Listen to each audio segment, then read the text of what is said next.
E por fim, não menos importante, aposentadoria para os professores. Artigo 44. O titular de cargo em provimento efetivo de professor será aposentado, observados cumulativamente os seguintes requisitos: 60 anos de idade homem, 57 mulher, 25 anos de contribuição exclusivamente em efetivo exercício das funções de magistério na educação infantil e no ensino fundamental e médio, 10 anos de efetivo exercício no serviço público e 5 anos no cargo efetivo que for concedida a aposentadoria. Parágrafo 3º. Será computado como tempo de magistério, período em que o servidor estiver readaptado, desde que suas funções sejam compatíveis com o conceito e critérios estabelecidos nos incisos anteriores. Não serão computados como tempo de magistério o período de afastamento para tratar de interesse particular e o período em que o servidor estiver em gozo de afastamento para tratamento de saúde quando for superior a 12 meses, contínuos ou não, durante toda a sua vida laboral, e o período de licença remunerada para atividade política. Portanto, aqueles que querem assumir um cargo político tenham ciência que esse período não vai contar como magistério. E cuidado com os atestados e pedidos de readaptação. Evitem dar atestados dentro do expediente e ir ao médico fora do expediente, pois todos os dias e horas dos atestados que superarem 12 meses serão descontados da sua aposentadoria, bem como a readaptação em função que não seja de magistério.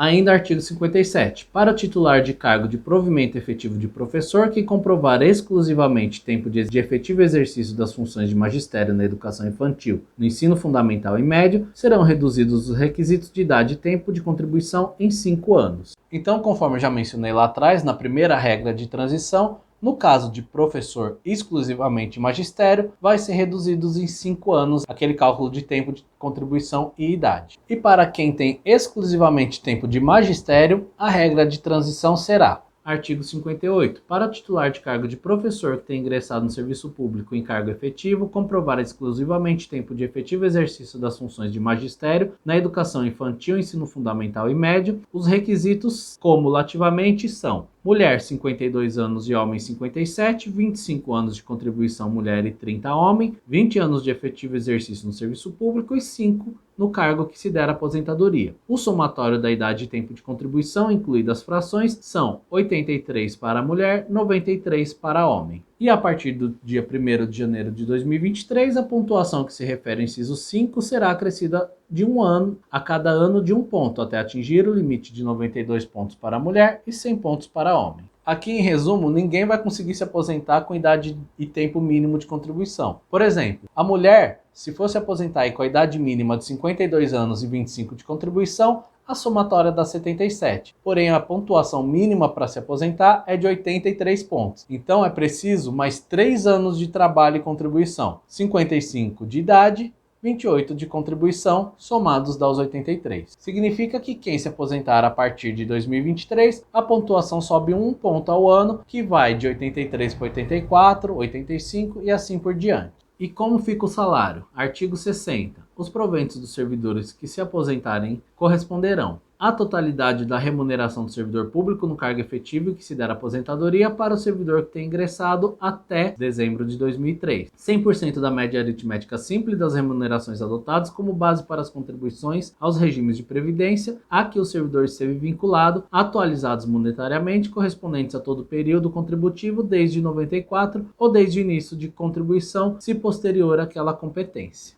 Então, o cálculo de aposentadoria dos professores será o seguinte: para quem entrou antes de 2003, até dezembro de 2003, vai ser o salário integral como já é hoje. Para quem entrou depois, a média aritmética de todas as contribuições, mais a correção monetária, podendo atingir aí os 100% também. E para quem já está aposentado, como será o cálculo das aposentadorias? Os proventos de aposentadoria serão reajustados da seguinte forma: pelo critério da paridade, conforme previsto aí na emenda constitucional, quando se tratar de proventos de aposentadorias calculados na conformidade do artigo 60. No inciso 1, pelo reajuste dos termos gerais do regime de previdência social, no caso dos proventos de aposentadoria obtidos em conformidade com o inciso 2. Então, para quem entrou até 2003, toda mudança que tiver nos ativos valerá para os inativos. ativos, como a mudança de referência. Para quem entrou depois de 2003, somente de acordo com os reajustes dos ativos. Artigo 92. É vedada a conversão de tempo de magistério exercido em qualquer época em tempo comum e vice-versa. E para finalizar, quem já trabalhou em outras profissões antes de ser professor, caso seja mais vantajoso não se aposentar no magistério, o tempo não pode ser convertido em tempo comum. Então, tempo de professor não pode virar tempo comum. E o mesmo vale. Quem trabalhou sem ser professor não pode usar aquele tempo como tempo de magistério.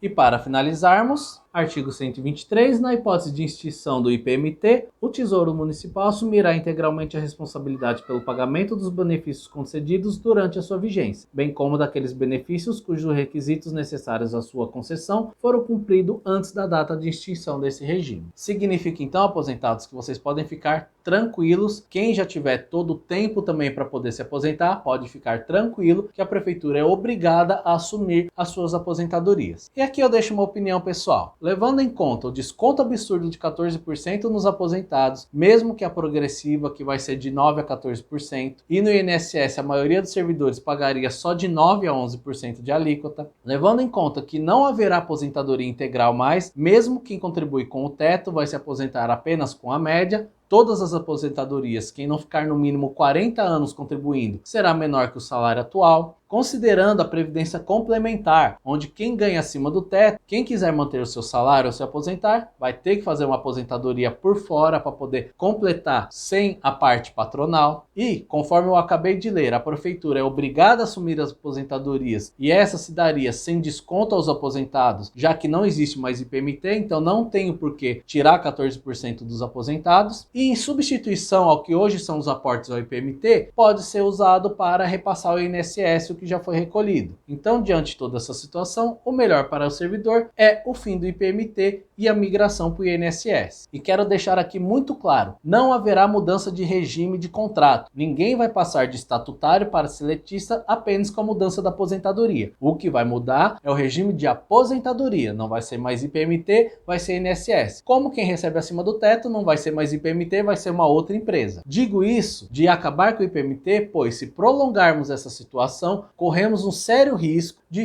acontecer o que aconteceu com os servidores dos Correios. Os ativos pagando aí quase 18%, inativos quase 27% e os pensionistas quase 37%. E vocês, o que pensam a respeito dessa reforma? Procurarei fazer reuniões com os vereadores, levantando esses 3 pontos em especial: o desconto dos aposentados, a alíquota progressiva que ainda é possível e o estudo para acabar de vez com o IPMT. De resto, faz parte da reforma obrigatória de lei federal e não há muito o que se discutir, mas estou aberto a sugestões e temas de reforma que podem ser revistos. Obrigado a todos, até a próxima!